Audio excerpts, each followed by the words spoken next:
بسم اللہ الرحمن الرحیم۔ السلام علیکم نہم کلاس، کیسے ہیں پیارے بچوں؟ امید کرتا ہوں آپ سب خیریت سے ہوں گے۔ پیارے بچوں، آپ سب کو دار ارقم اسکول سینا والی کیمپس کی جانب سے on line home schooling project کے تحت آج اردو کے چھٹے لیکچر میں خوش آمدید۔ پیارے بچوں، آج کے اس لیکچر میں ہم غزل دل ناداں تجھے ہوا کیا ہے، جس کے شاعر مرزا اسد اللہ خان غالب ہیں، اس کے بقیہ اشعار کی تشریح ہم پڑھیں گے، جس میں شعر نمبر 4 ہے ہمارے پاس، شعر نمبر 5 اور شعر نمبر 6 اور 7 ہمارے پاس موجود ہیں۔ ان کی تشریح پہ ہم روشنی ڈالیں گے۔ تو سب سے پہلے دیکھیں، ہمارے پاس شعر نمبر 4 موجود ہے۔ اس میں شاعر کیا کہتا ہے کہ ہم کو ان سے وفا کی ہے امید، ہم کو ان سے وفا کی ہے امید، جو نہیں جانتے کہ وفا کیا ہے۔ مفہوم اس کا بہت ہی آسان سا ہوگا۔ شاعر پہلے بھی شاعری جو آپ کو نظر آ رہی ہے غالب کی سہل ممتنع میں ہے، اس کو آسانی سے سمجھا جا سکتا ہے۔ تو شاعر کہتا ہے کہ ہمیں ایک ایسے انسان سے وفا کی امید ہے کہ جسے یہ بھی نہیں پتا کہ وفا کس بلا کا نام ہے، یہ وفا کیا ہوتی ہے۔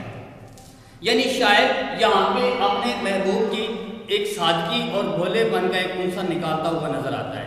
شاعر کہتا ہے کہ میرا محبوب اتنا بھولا ہے کہ اسے وفا تک نہیں معلوم کہ وہ کیا چیز ہے، جفا کیا چیز ہے، تو مجھے اپنے محبوب کے اس بھولے پن سے بھی محبت ہے۔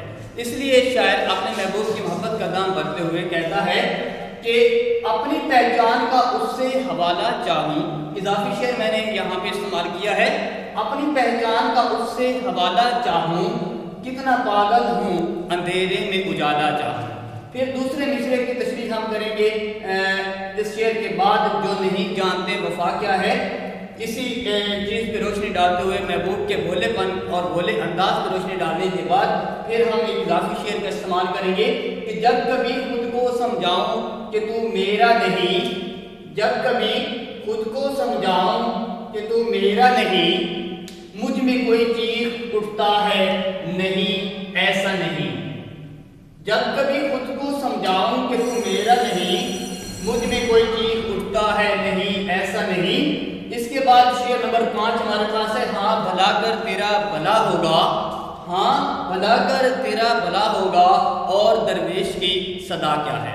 پیارے بچوں، اس شعر کے اندر شاعر نے دراصل اپنے محبوب سے خیر خواہی جتاتے ہوئے اسے یہ نصیحت کی ہے کہ تم دوسروں کے ساتھ بھلائی کرو گے تو تمہارے ساتھ بھی بھلا ہوگا، اور یہ زمانہ یہ بھی مکافات عمل ہے کہ جیسا ہم کسی کے ساتھ کریں گے ویسا ہمیں سامنا بھی کرنا پڑے گا۔ تو اسی بنیاد پہ شاعر اپنے دوست کو، اپنے محبوب کو یہ مشورہ دیتا ہے کہ میں یہ کبھی نہیں دیکھ سکتا کہ کوئی تیرے ساتھ برائی کرے یا کوئی تیرے ساتھ برے طریقے سے پیش آئے، اس لیے وہ اسے نصیحت کرتا ہے کہ ہمیشہ دوسروں کے ساتھ بھلا کرو، اور یہ بھلائی ہی کا دور ہے، بھلائی کرو گے تو تمہارے ساتھ کوئی بھلائی ہی کرے گا۔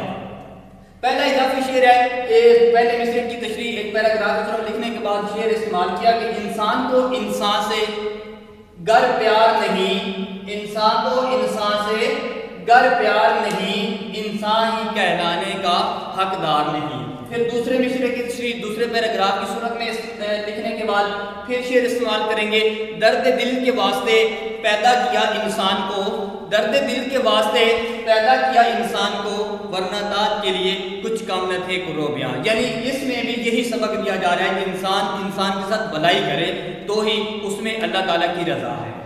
چھٹا شعر ہمارے پاس ہے، جان تم پر نثار کرتا ہوں میں نہیں جانتا کہ دعا کیا ہے۔ شاعر بہت ہی خوبصورت انداز میں اپنے محبوب سے مخاطب ہے، وہ کہتا ہے کہ تمہارے باقی بھی چاہنے والے کوئی ہوں گے، سادہ لفظوں میں کہ میں اپنی جان تیرے واسطے قربان کرنے کے لیے تیار ہوں، اور میں نہیں جانتا کہ دعا دینا کیا عمل ہے۔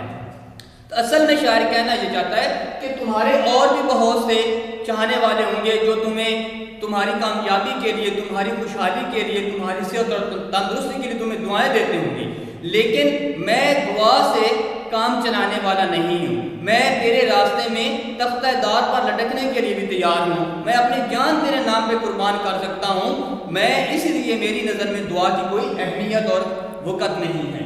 تو موت سے کہہ دے کہ جان حاضر ہے، شرط یہ ہے کہ تیرے بھیس میں آئے۔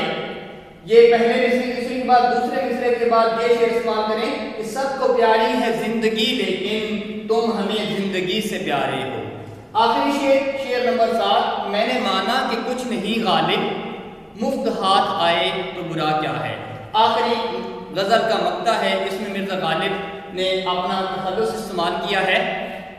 غالب اس میں اپنے آپ کو نہایت ہی کم قیمت بلکہ نہایت ہی معمولی اور بے وقت شخصیت قرار دیتے ہوئے کہتا ہے، اپنے محبوب سے مخاطب ہے کہ میں نے مانا کہ کچھ نہیں غالب، کہ میری کوئی اوقات نہیں، میری کوئی بساط طاقت نہیں ہے، میری کوئی شخصیت نہیں ہے، لیکن اگر میں تمہیں مفت میں حاصل ہو جاؤں، میری رفاقت، میری دوستی، میری قرابت تمہیں مفت میں مل جائے تو اس میں کوئی برائی نہیں ہے۔ تو اس کی تشریح کرنے کے بعد پہلے مصرے کی آپ اضافی شعر استعمال کریں، دل لے کے مفت کہتے ہیں کچھ کام کا نہیں، دل لے کے کہتے ہیں مفت کچھ کام کا نہیں، الٹی شکایتیں ہوئی احسان تو گیا۔ دوسرے مصرے کی تشریح کے بعد پھر ہم اضافی شعر استعمال کریں گے، ہم ایسے خاک نشین کیا لبا سکیں گے اسے، ہم ایسے خاک نشین کیا لبا سکیں گے اسے، وہ اپنا عکس بھی میزان زر میں تولتے ہیں۔ پیارے بچوں، آج ہماری غزل کی تشریح مکمل ہوئی ہے، آپ نے اس کو اچھی طرح سے یاد کرنا ہے، یاد کرنے کے بعد مجھے سنانا بھی ہے، اور اس میں مزید آپ کو کسی قسم کی کوئی رہنمائی اگر درکار ہو تو اس کے لیے آپ مجھ سے رابطہ کر سکتے ہیں۔ میں آپ سب سے اجازت چاہتا ہوں۔ السلام علیکم، اللہ حافظ۔